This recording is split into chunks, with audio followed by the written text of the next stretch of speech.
ಎಲ್ಲಾ ಹಾನಿಯಿಂದ ಕೂದಲನ್ನು ರಕ್ಷಿಸುತ್ತೆ. ಬರೀ Amrit noni reach root premium hair oil.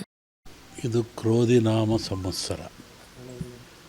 ಒಂದೊಂದು ಸಂವತ್ಸರದಲ್ಲಿಯೂ ತನ್ನದೇ ಆದ ಫಲವನ್ನು ಅನಾದಿ ಕಾಲದ ಸಂವತ್ಸರಗಳು ಕೊಡ್ತಾ ಬರ್ತಾ ಇದ್ದಾವೆ. ಈಗ ಈ ಸಾರಿ ಇರುವಂಥದ್ದು ಕ್ರೋಧಿ ನಾಮ ಸಂವತ್ಸರ.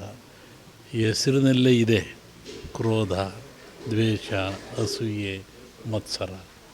ಶುಭಕ್ಕಿಂತ ಅಶುಭಗಳೇ ಜಾಸ್ತಿ ಈ ಸಂವತ್ಸರದಲ್ಲಿ. ಶುಭನೂ ಇದೆ, ಅಶುಭನೂ ಇದೆ. ಪಂಚಘಾತಕಗಳು ಆಗ್ತವೆ. ಪಂಚಘಾತಕ ಅಂದರೆ ಭೂಮಿಘಾತಕ, ಬಿರುಕಿಸ್ಬಿಡ್ತಕ್ಕಂಥದ್ದು, ನಡುಗ್ತಕ್ಕಂಥದ್ದು, ಮತ್ತು ವಿಪರೀತವಾದ ಹೀಟ್ಗಳು, ಶೀತ ಕೊಡ್ತಕ್ಕಂಥದ್ದು. ಜಲಕಂಟಕನೂ ಇದೆ, ನೀರಿನಿಂದಲೂ ಆಪತ್ತಿದೆ, ಅಗ್ನಿಯಿಂದಲೂ ಆಪತ್ತಿದೆ. ನೀರು, ಅಗ್ನಿ, ವಾಯುವಿಂದಲೂ ಆಪತ್ತಿದೆ. ಹೀಗಾಗಿ ಈ ಪಂಚಕಂಠಗಳನ್ನು ಗೆಲ್ಲೋದೇ ಕಷ್ಟ. ಇದು ಕ್ರೋಧಿನಾಮ ಸಂವತ್ಸರ. ಪಾಪ ಜಲವೃಷ್ಟಿ ಆಗೋ ಲಕ್ಷಣ ಇದೆ.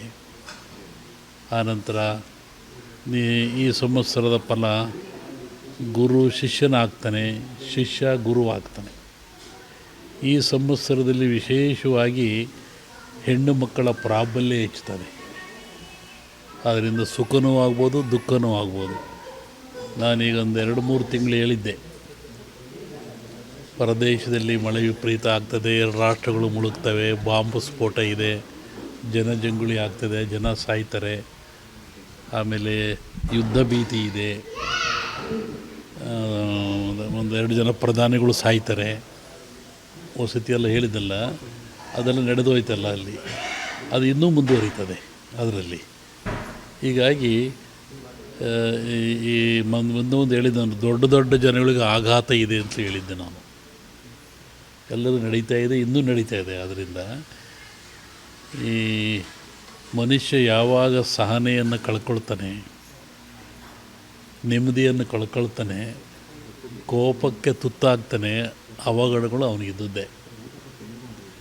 ಅದಕ್ಕೆ ಯಾವುದೋ ಬೆಳಗ್ಗೆ ನಾನು ಟಿ ವಿನಲ್ಲಿ ನೋಡ್ತಾ ಇದ್ದೆ, ಅಲ್ಲಿ ಒಂದು ಕುತ್ತಾಗ ನಾನು ಕೋಡಿಮಠಕ್ಕೆ ಹೋಗಿದ್ದೆ. ಸ್ವಾಮಿಗಳು ಸಿಟ್ಟು ಕಮ್ಮಿ ಮಾಡು ಅಂತೇಳಿದರು. ಮತ್ತಿನ್ನೂ ಸ್ವತಃ ಕಮ್ಮಿ ಮಾಡಿದೆಯಾ ಅಂದರು. ಉಮಾಪತಿ ಅಂತ ಟಿ ವಿನೇನು ಹೇಳ್ತಿದ್ದ, ದರ್ಶನ್ಗೆ ಅವನು ಗಲಾಟೆ ಆಗಿತ್ತಲ್ಲ, ಅವನು ನೀನು ಒಳ್ಳೆಯ ತಂದೆ ತಾಯಿ ಮಾತು ಕೇಳು ಅಂತ ಹೇಳಿದರು. ಈಗ ನಾನು ಭಾಳ ಸಾಹುಕಾರರಾಗಿದ್ದೀನಿ, ಅವನ ಜಗಳಕ್ಕೆ ಹೋಗ್ಬೇಕಾಯ್ತು, ಹೋಗಲಿಲ್ಲ ಅಂತಲೂ ಹೇಳ್ತಾ ಇದ್ದ ಟಿ ವಿನಲ್ಲಿ. ಹಾಗೆ ಮನುಷ್ಯನಿಗೆ ಕರೆಯದೇ ಬರುವವನು, ಬರೆಯದೇ ಓದುವನು, ಬರಿಗಾಲಲ್ಲಿ ನಡೆಯುವನು. ಕರೆಯದೇ ಬರುವವನು ಯಾರು? ಈಗ ನಮ್ಮ ರೆಡ್ಡಿಯವರು ನಿಮ್ಮನ್ನೆಲ್ಲ ಕರೆದರು, ಗುರುಗಳು ಬರ್ತಾರೆ ಬನ್ನಿ, ಕೊಟ್ಟು ಇದನ್ನು ಅನ್ನದಾನ ಮಾಡಿದರು, ವಸ್ತ್ರದಾನ ಮಾಡಿದರು, ನಿಮಗೆಲ್ಲ ಸೇರಿಸಿದರು, ಪಾದ ಪೂಜೆ ಮಾಡಿದರು. ಗುರು ವಂದನೆ ಅವರೆಲ್ಲ ಅಡ್ವೊಕೇಟು, ಆಧ್ಯಾತ್ಮಿಕವಾಗಿ ಅವನು ಸೇವೆ ಮಾಡಿದ. ಕರಿಬೇಕು, ಕರಿಬಾರ್ದು ಅಂತೇನಿಲ್ಲ. ಮತ್ತು ಕರೆದೇ ಬರೋನು ಯಾರು? ಕರೆಯದೇ ಬರುವವನ ಯಾರಪ್ಪ? ಕರೆಯದ ಶತ್ರುನೂ ಕರಿಬೇಕು, ನಾವು ಮನೆಗೆ ನೆಂಟರೂ ಕರಿಬೇಕು. ಆದರೆ ಕರೆದೇ ಬರೋದು ಯಾರು ಅಂದರೆ ನಮ್ಮಲ್ಲೇ ಇದೆ ಕೋಪ. ಯಾವಾಗ ನಮ್ಮಲ್ಲಿ ಬಂಡವಾಳ ಕಮ್ಮಿ ಆಗುತ್ತೆ, ತಕ್ಷಣ ಬರೋದೇ ಕೋಪ, ಸಡನ್ ಕೋಪ ಬಂದ್ಬಿಡುತ್ತೆ. ಕರೆಯದೇ ಬರುವವನ, ಬರೆಯದೇ ಓದುವನ. ಬರೆಯದೇ ಇಲ್ಲ, ಅವನು ಓದ್ತಾನೇ ಇರ್ತಾನೆ. ಯಾರು? ಕಣ್ಣು. ಕಣ್ಣು ಬರೆಯುತ್ತಾ? ಅದು ಓದುತ್ತೆ. ಬರಿಗಾಲಲ್ಲಿ ನಡೆಯುವನ. ಬರಿಗಾಲಾಗ ಕಳ್ಳ ಬರ್ತಾನೆ, ಬಾಕಿ ಜಬ್ಲಕ್ಕೆ ಆಗೋದಲ್ಲ. ಮತ್ತು ಯಾರು ಬರಿಗಾಲ ನಡೆಯುವನು? ಮನಸ್ಸು. ಒಳಗೆ ಮನಸ್ಸಿದೆಯಲ್ಲ, ಎಲ್ಲಿಂದ ಎಲ್ಲಿಗೆ ಹೋಗ್ಬಿಡ್ತಿದ್ದು ಮನಸ್ಸು. ಈ ಮೂರನ್ನು ನಿಯಂತ್ರಣ ಇಟ್ಕೊಂಡ್ರೆ ಮನುಷ್ಯ ಜನ್ಮ ಹುಟ್ಟಿಕ್ಕೂ ಸಾರ್ಥಕ ಆಗ್ತದೆ. 84 ಲಕ್ಷ ಜೀವರಾಶಿಗಳಲ್ಲಿ ಮಾನವ ಜನ್ಮ ಶ್ರೇಷ್ಠವಾದದ್ದು. ನೀರಿನಲ್ಲಿ 21 ಲಕ್ಷ, ಗಾಳಿಯಲ್ಲಿ 21 ಲಕ್ಷ, ಭೂಮಿಯಲ್ಲಿ 21 ಲಕ್ಷ, 21 ಲಕ್ಷ. 84 ಲಕ್ಷಗಳಿಂದ ಈ ಆತ್ಮ ಅನ್ನೋದು ಬಂದದೆ. ಕೋಟಿ ಕೋಟಿ ಕೋಟಿ ವರ್ಷ ಆಯ್ತು ಮನುಷ್ಯನ ಜನ್ಮಕ್ಕೆ ಬರಬೇಕಾದ್ರೆ. ಗಾಯಿ, ಹದ್ದು ಕರಿತೀವಲ್ಲ, ಭೂಮಿಲಿ, ನೀರಿನಲ್ಲಿ ಈ ಆತ್ಮ ಬರುವಾಗ ಅದು ಏನಾಯಿತು, 84 ಲಕ್ಷ ಜೀವರಾಶಿಗಳಿಂದ ಕಡೆಯದಾಗಿ ಮಾನವ ಜನ್ಮಕ್ಕೆ ಬಂತು. ಇದು ಕಡೆಯ ಜನ್ಮ. ಅದಕ್ಕೆ ದಾಸರು ಹೇಳಿರು, ಮಾನವ ಜನ್ಮ ಹಾಳು ಮಾಡಿಕೊಳ್ಳ್ರಪ್ಪ ಹುಚ್ಚಪ್ಪಗಳಿರ, ಇಂಥ ಜನ್ಮ ಸಿಕ್ಕಿತೇನ್ರಪ್ಪ ಅಂತ.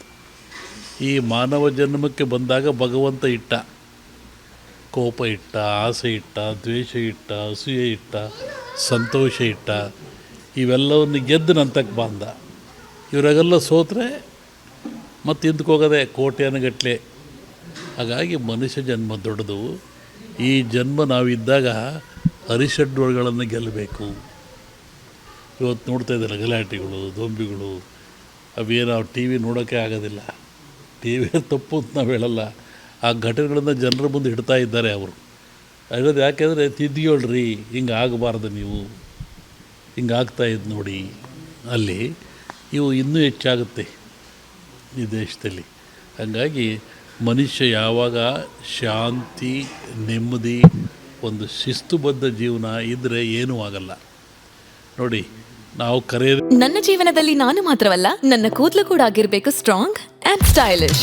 ಬರೀ Amrit noni reach root premium hair oil ನೊಂದಿಗೆ. Reach root premium hair oil. ಬಂದರು ನಮ್ಮ ಸೆಕ್ಯೂರಿಟಿ ಮನೆಗೆ. ಇಲ್ಲಿ ಯಾವುದೋ ಒಂದು ಫಂಕ್ಷನ್ ಇತ್ತು. ಒಪ್ಪಿದ ಕೂಡ ನಮ್ಮ ಹುಡುಗನಿಗೆ ಹೇಳಿದೆ, ಅವ್ರಿಗೆ ಹೇಳು ನಾವು ಊಟಕ್ಕೆ ಅಲ್ಲಿಗೆ ಹೋಗ್ಬೇಕು. ನಾನು ಅವ್ರ ಭಕ್ತಿ ಹೆಂಗಿದೆ ನೋಡ್ರಿ. ನೀವೆಲ್ಲ ಬಂದ್ರಿ, 2 ಜನಕ್ಕೆ ಅನ್ನ ಹಾಕಿದರು ನೋಡು, ಗುರು ಪಾದಪೂಜೆ ಮಾಡಿರು. ಆ ಜನ್ಮ ಪುಣ್ಯ ಸಂಸ್ಕಾರ ಆತನಿಗೆ. ಹೊಸಮನೆ ನೋಡಿದ್ವಿ, ನಮಗೆ ಇಂಥ ಓಪನೇ ನೋಡಿದ್ದಿಲ್ಲ ನಾವು. ಇವರು ಹೊಸಮನೆಗೆ ಬಂದಾಗ ನಮ್ಮ ಜೊತೆ ಬಂದರೆಲ್ಲ ಹೇಳ್ತಾಯಿದ್ರು. ಹಾಗೆ ನಾವು ಕರೆಯದೇ ಬರುವವನು, ಬರೆಯದೇ ಓದುವನು, ಬರಿಗಾಲಲ್ಲಿ ನಡೆಯುವನು. ಕೋಪ, ಕಣ್ಣು, ಯಥಾ ದೃಷ್ಟಿ ತಥಾ ಸೃಷ್ಟಿ. ನಾವು ಹೆಂಗೆ ನೋಡ್ತೀವಿ ಸೃಷ್ಟಿ ಹಂಗೆ ಕಾಣುತ್ತೆ.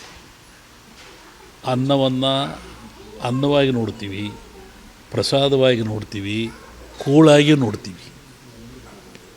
ಅಲ್ಲಿ ಅದು ದೃಷ್ಟಿ ಆಗ್ತದೆ. ಹಾಗೆ ಒಂದು ಹೆಣ್ಣನ್ನು ನೋಡಿದರೆ ಪ್ರಕೃತಿ, ಮಾತೆ, ತಾಯಿ, ಮಾಯೆ, ವಿಕೃತಿ. ಆಕೆ ತಾಯಿಯಾಗಿ ನೋಡ್ತೀವಿ ನಾವು, ಮಾಯಾಗಿ ನೋಡೋದಿಲ್ಲ. ಯಾಕೆ ನೋಡೋ ಕಣ್ಣುಗಳು ಆ ಥರ. ಅದಕ್ಕೆ ಕಣ್ಣನ್ನು ಶುದ್ಧಿಯಾಗಿಟ್ಟುಕೋ.